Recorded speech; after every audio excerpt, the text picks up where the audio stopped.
Bem-vindos! Hoje vamos falar sobre o método de resolução de sistemas de equações lineares como forma de ajudar os alunos que têm problemas na questão de circuitos elétricos.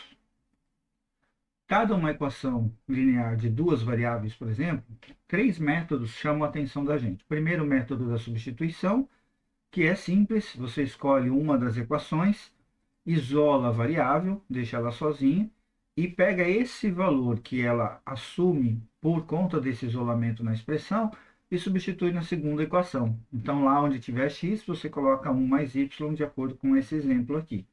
E você coloca o 1 mais y, você multiplica efetuando a propriedade distributiva, agrupa os elementos de fator comum, deixa os elementos que não têm a variável para o outro lado, efetua o cálculo e, tranquilo, você acha o valor de uma das variáveis, que nesse caso aqui é o y.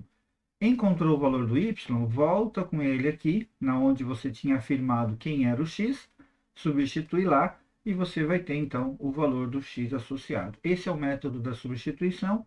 Para duas variáveis ele é muito tranquilo, em alguns casos fica fácil de resolver. Esse mesmo sistema, vamos ver agora como que pode ser efetuado pelo método da adição. Você pega as duas expressões.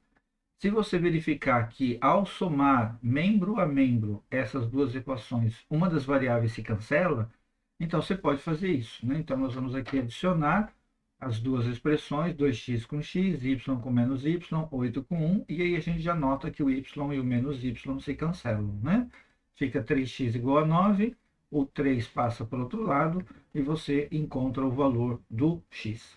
Feito isso, você escolhe qualquer uma das duas equações do sistema para substituir o valor do 3 no x. E aí você vai encontrar o valor do y. Coloquei aqui, 2 vezes 3, 6, tranquilo, joga para o outro lado, você encontra o valor do y. É o mesmo do exercício anterior. O método de Cramer é um pouquinho mais desconhecido dos alunos de primeiro ano, porque ele envolve o conhecimento de matrizes e determinantes, que é visto no segundo, em alguns casos até em terceiro ano. Então a gente vai agora dar uma observada nesse método. Ele trabalha com a questão de você fazer a conta do determinante de duas matrizes para encontrar o valor da variável. Uma é a matriz incompleta, que a gente chama, e outra é a matriz com o valor substituído. A matriz incompleta, ela é dada pelos coeficientes, que são os números na frente das letras, do lado esquerdo das equações aqui do sistema linear. Então, vou montar ela aqui, ó. Matriz A, 2, 1, 1 e menos 1, que são os números que estão aqui. 2, 1, 1 e menos 1, na frente do x e na frente do y. A matriz que vai utilizar a informação para trabalhar a variável x, pega esses dois números aqui à direita da equação, no segundo membro, e substitui na coluna do x. Então, eu vou ficar com uma matriz que começa com 8, 1, no lugar aqui do x, e o 1 e menos 1 permanece. E a mesma matriz para o y agora fica, então, com o 8 e 1 substituído na coluna do y. Tranquilo. Então, agora vamos calcular o determinante da matriz incompleta. Lembrando que determinante é o cálculo do produto das diagonais, e quando você vai da esquerda para a direita, você mantém o sinal, e quando você vem da direita para a esquerda, você é obrigado a trocar o sinal do resultado. Então, 2 vezes menos 1 dá menos 2, e aqui 1 vezes 1 dá 1, troca o sinal menos 1. Então, você vai ficar com essa expressão, menos 2, adicionado ao número menos 1. Vai dar o valor negativo menos 3. Então, esse menos 3 vai aparecer aqui e aqui na hora de calcular os valores de x e y por esse método do Cramer. Calculando agora o determinante dessa matriz, aí vai ser 8 vezes menos 1, que vai dar menos 8, e esse 1 vezes 1 dá 1, troca o sinal, vai dar menos 1. Portanto, eu vou ter um resultado como menos 9. Feito isso, agora eu posso calcular o determinante da segunda matriz, do AY, vai ficar 2 vezes 1, 2, e 8 vezes 1, 8, só que aí troca o sinal menos 8. Tudo que troquei o sinal aqui eu deixei em vermelho para ficar fácil a identificação de que já foi modificado. Então, 2 menos 8, desculpa, dá menos 6. E aí a gente tem todos os elementos que precisa para fazer essa operação agora. Então, o x vai ficar o menos 9 dividido pelo menos 3, que vai dar 3. E o y vai ficar o menos 6 dividido pelo menos 3, que vai dar 2, como estava aqui nas outras expressões. Então, é um método que você fala assim, nossa, parece que deu mais trabalho que esse. Mas para um sistema de 3 variáveis e 3 equações, é o mais rápido de se resolver. Então, vamos seguir agora um exemplo com um método do Cramer utilizando para 3 equações e 3 variáveis. Tem aqui um exemplo matemático, depois a gente vai para a física e analisa no circuito como é que isso fica. Vamos montar a matriz dos coeficientes, né, pelo método Cramer, lembrando que o x vai ser o determinante da matriz com o valor desse 8, 5 e 1 na coluna do x, que o y vai estar trabalhando com o determinante da matriz, onde o 8, 5 e 1 vai estar na coluna do y, e o z vai estar trabalhando, desculpa, com o 8, 5 e 1 na coluna do z. Vamos lá. Então, aqui eu tenho, pegando os coeficientes, 2, 1, menos 1, menos 1, menos 1, 2, 3, 2 e 1 aqui na frente para a matriz incompleta. E da matriz do z, esse 8, 5 e 1 vai para a coluna do z. Para a matriz do y, esse 8, 5, 1 vai para a coluna do y. E para a matriz do x, o 8, 5 e 1 vem para cá. Então, a matriz aqui do x, o 8, 5 e 1 está aqui. A matriz do y está aqui na coluna do y, o 8, 5 e 1. E na matriz do z, a mesma coisa. Vamos para o determinante dessa principal aqui. E aí vem aquela história assim. Muitas pessoas não conseguem ou não aprenderam a calcular o determinante de uma matriz 3 por 3 pelo método curto. E aí faz o método longo, onde você copia essas duas colunas aqui e vai trabalhando o produto das diagonais. Eu vou fazer pelo método curto. Então, o curto é assim. Você pega a diagonal principal, ó, 2 vezes 1 e vezes menos 1, que vai dar menos 2. Depois você pega outra diagonal, aí no caso eu vou escolher a que vem aqui embaixo, ó, o 1 e o 2. Peguei dois números, o terceiro número tem que pegar lá na outra ponta, porque se eu tivesse copiado aqui as colunas, esse 3 multiplicaria o 1 e o 2 se eles estivessem aqui assim, ó. Então é só pegar 2 aqui, 1 da outra ponta, 2 aqui, outro da outra ponta. 1 vezes 2 vezes 3, 6, tranquilo. E agora essa outra aqui, ó, menos 1 vezes 2 vezes, pega a outra ponta, o menos 1 que está lá, vai dar 2. Vindo agora da direita para a esquerda, diagonal principal, ó, 3 vezes 1 vezes 1. 3 vezes 1 vezes menos 1, enroscou. 3 vezes menos 1 vezes menos 1, que daria 3, aí tem que trocar o sinal, fica negativo então. Eu tenho aqui agora 2 vezes 2 vezes 2, que dá 8, e eu troco o sinal, menos 8, e depois menos 1 vezes 1 vezes 1, dá menos 1, troco o sinal, fica mais 1. Portanto, está aqui o resultado, agora é só você simplificar o que der para simplificar. Dá para notar que 6 e 2 retornam o valor 8 que está aqui negativo, então eu posso cortar esses três elementos, já me adiantando a conta. Então, fica menos 2 com menos 3, menos 5, menos 5 com mais 1, só pode dar menos 4. Aí, tranquilo, esse primeiro determinante. O segundo determinante, né, agora da matriz colocado os valores 8, 5 e 1 na coluna do x, vai ter aqui, ó, 8 vezes menos 1 vezes 1, portanto, vai dar menos 8. E depois eu vou ter aqui o 5 vezes o 2 vezes o 3, que vai dar 30. Depois eu tenho menos 1 vezes 2, aí pula para cá, que vai dar menos 2. Na sequência, a gente tem agora o 3 vezes o menos 1 vezes o 1, que dá menos 3, só que tem que trocar o sinal, porque você está voltando agora. Então, fica mais 3. Depois eu tenho 2 vezes 2, 4, vezes o 8, que está lá na outra ponta, 32, só que tem que trocar o sinal, vai ficar menos 32. Menos 1 vezes 5 vezes 1, dá menos 5, troco o sinal, mais 5 também. E assim a gente vai produzindo, né? Eu noto aqui que eu tenho um 8 negativo, aqui eu tenho um 3 positivo e um 5 positivo, que dá 8 esses dois. Eu posso cancelar esses três números então. Menos 8, mais 3, mais 5. Sobra 30 e menos 34, né? Então, 30 menos 34 dá menos 4. Tranquilo aqui agora. Já que eu sei agora o valor desse determinante, eu posso já efetuar a conta do x, que está aqui, ó. Então, o x vai ficar esse menos 4 do ax, dividido por menos 4 da matriz principal. Daí, o valor dele é 1. Já encontrei uma das respostas. Calculando agora o determinante do y, 2 vezes 5 vezes 1, 8 vezes 2 vezes menos 1, vai dar menos 16. 1 vezes 1 vezes 3, que dá 3. Agora a diagonal invertida dá menos 15, aí troca o sinal, fica positivo. Depois eu vou ter aqui o 8 vezes o 1 pula para cá, vezes o 1, também dá 8 positivo, troca o sinal, fica negativo.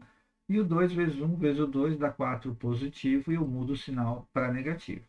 E aí eu tenho aqui agora a expressão que eu posso somar os positivos e somar os negativos. Ó, 3 mais 15, 18, mais 10, 28.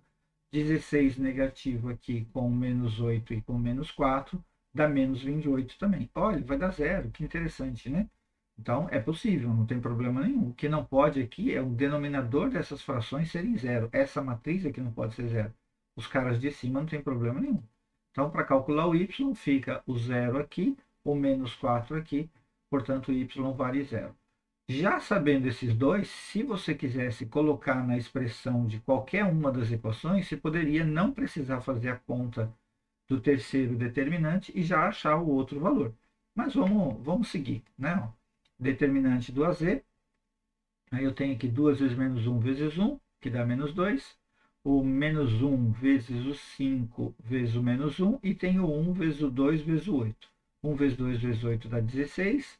E menos 1 vezes 5 vezes o menos 1 vai dar 5 positivo. Vindo na diagonal contrária, 8 vezes menos 1 dá 8. Troca o sinal, fica menos 8.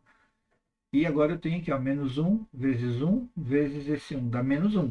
Que aí eu vou trocar o sinal para positivo. E 5 vezes 2 vai dar 20. Troca o sinal, fica menos 20. E aí eu noto que também dá para somar os positivos e depois os negativos. 16 com 5 aqui, 21. 21 aqui, 22. E aqui, menos 2 com menos 8, menos 10, com menos 20, menos 30. Então, 22 menos 30, que vai dar menos 8. E aí eu volto para essa expressão e eu acho que o z, então, é o menos 8 dividido por esse cara, que é o menos 4, que dá 2. Pronto. E aí a gente encontra os valores. Para ter certeza, substitui eles em qualquer uma dessas expressões e você tem que encontrar uma igualdade. Ó, coloca 1 no lugar do x, 0 no lugar do y e 2 aqui no lugar do z. 2 vezes 2, 4, mais 1, 5. Deu certinho. Então, tá ok. Seguindo adiante, agora vamos dentro da física, né? Um exemplo de análise de circuito elétrico, com duas malhas, onde aí a gente vai ter elementos que funcionam como geradores e elementos que funcionam como resistores, como receptores, perdão. E aí você fala, poxa, quem é o gerador?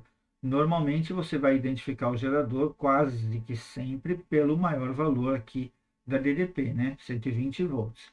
Mas pode acontecer de ter situações ao contrário disso. Vamos lá. Primeira coisa, marca os pontos de conexão entre as peças, né? Ó, entre o resistor e um aqui, uma força eletromotriz, outro resistor e assim por diante. Se possível, numera, e na hora de numerar esses pontos que não tem conexão com o resistor, que vai diminuir o potencial elétrico, que vai gastar parte da energia, mantém a letra igual. A. Ó, passei para cá, tem um resistor, há uma queda de tensão, muda de letra. Vem para cá, tem aqui uma força eletromotriz, muda de letra. Vem para cá, ó, fio liso, então põe a mesma letra. Vem para cá, muda também. E vem para cá, muda também. E essa não pode ser igual a essa porque não está conectado. Tranquilo. Outra coisa importante, já que a gente vai analisar as correntes, é colocar as correntes. E ninguém disse onde elas estão. Então você vai escolher, vai anotar no desenho, e se por acaso o resultado da corrente na conta der negativo, é sinal que a seta está para o sentido contrário. Eu vou colocar o I1 saindo daqui, o I2 indo aqui para baixo, e o I3 indo por esse caminho aqui. O I3 segue esse ramo aqui do circuito, o I2 só esse trecho aqui, esse ramo, e o I1 vem desde essa ponta A até chegar aqui nessa ponta C. Esse é o caminho que a gente tem. Tranquilo. Agora a gente precisa fazer uma leitura das influências que existem nesses quadriláteros que a gente chama de malhas, né? Então isso aqui é uma malha, isso aqui é outra. Para isso você anota um sentido de leitura, faz aí um desenho, por exemplo, como uma seta, identifica um nome para uma malha alfa, malha beta, por exemplo, para você estar se organizando melhor. E nós vamos aplicar as leis de Kirchhoff agora. Uma das leis diz que numa das malhas, em qualquer delas, a soma das voltagens, das DDPs, das tensões elétricas, sempre dá zero quando você sai de um ponto, dá a volta inteira e retorna a esse mesmo ponto. Tá? E o outro diz que num determinado nó é esse pontinho onde tem três saídas aqui, ó, tanto aqui quanto lá, ó, nó C e nó a soma das correntes que chegam naquele nó é igual à soma das correntes que saem daquele nó.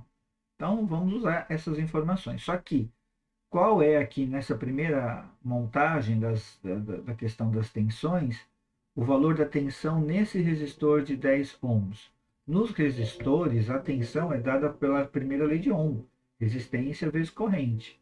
E aí eu vou precisar prestar atenção se o sentido da leitura que eu estou fazendo ao recolher essa informação, se é o mesmo da corrente passando naquele resistor.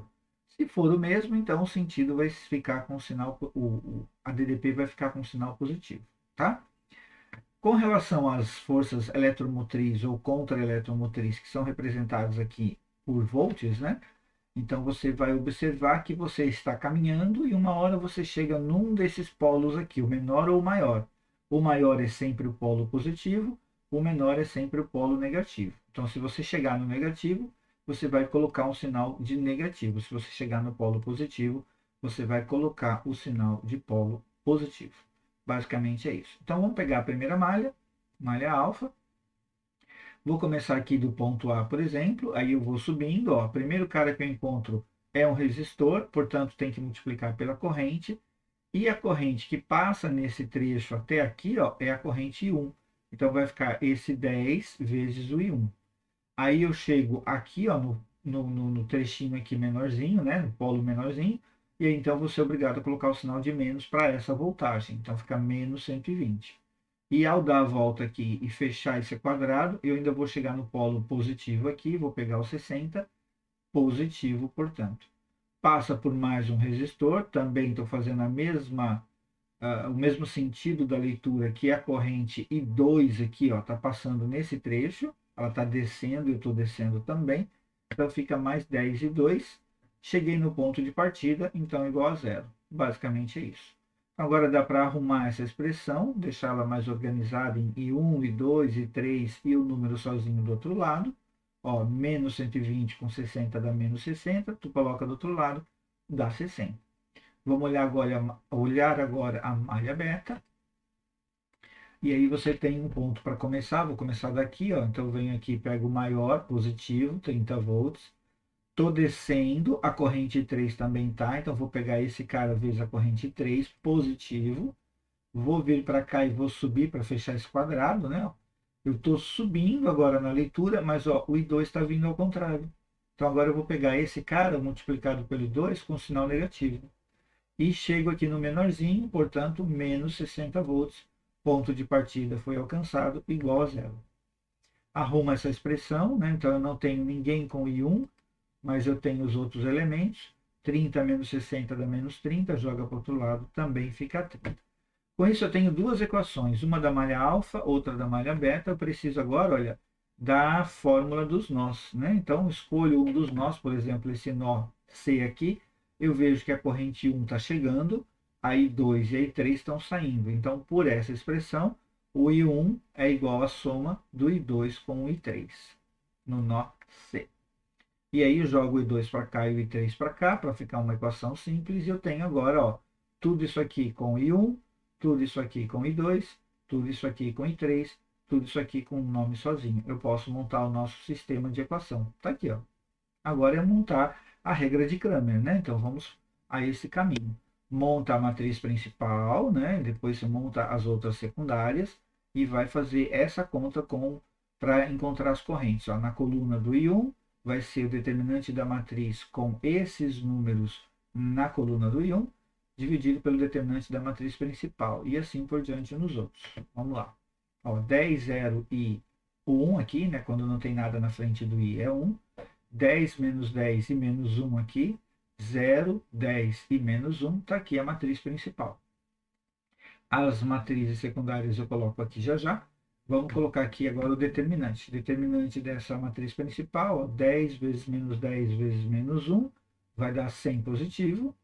Aqui, ó, 10 vezes 10 vezes 1 dá outro 100 positivo. Aqui já tem um zero, toda vez que tem zero vai multiplicar, vai dar zero, então já nem me preocupo. Diagonal que volta também tem um zero, aqui também tem um zero, então sobra essa daqui, ó, 10 vezes menos 1 e pego da ponta. Então fica menos 100, só que aí troca de sinal, fica mais 100. Ou seja, esse resultado é 300. Agora pega essa coluna 60, 30 e 0, coloca aqui na coluna do I1. E aí você vai montar a nova matriz e calcular o determinante dela também pelo mesmo procedimento. 60 vezes menos 10 vezes menos 1 dá 600 positivo. 10 vezes 10 vezes 0 vai embora. 30 vezes menos 1 vezes 0 também desaparece. Na diagonal voltando, aqui tudo dá zero. Aí você tem a próxima 30 vezes 10 vezes menos 1 dá menos 300. Você muda o sinal. E aqui 10 vezes menos 1 vezes 60, dá menos 600. Você muda o sinal, dá 600 aí.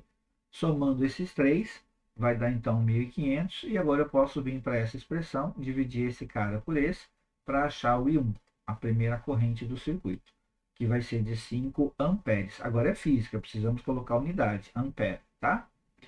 E 2, pega esse 6, 60, 30, 0, coloca na segunda coluna, vem para cá. E aí vai calcular esse determinante, novamente, ó, 30 vezes 10 vezes menos 1, menos 300. Depois eu tenho 60 vezes 10 vezes 1, 600. E essa diagonal aqui tem zeros, então nem me preocupo. Na volta aqui, ó, esse aqui também tem zero, esse aqui também tem zero, esse aqui também tem zero. Tudo dá zero. Então a resposta aqui é 300. Já divide por esse 300 daqui e eu encontro o valor da corrente I2 como sendo 1 ampere. Novamente, pega o 60, 30 e 0, coloca agora na coluna do I3, está aqui, ó, e vamos para cálculo do determinante. Esse vezes esse vezes esse dá 0, 10 vezes 30 vezes 1 dá 300, e esse vezes aquele também dá 0. No retorno aqui, ó, menos 600, muda de sinal para mais, esse cara aqui dá 0, e aqui dá menos 300, muda de sinal para mais. Juntou, deu 1.200, divide pelo 300 ali do começo, e você já tem a corrente 4 amperes. Só para conferir, né? Ó, lá no desenho a gente viu que o I1 era a soma do I2 com o I3. Ó, I1 e I3. Desculpa, I2 e I3.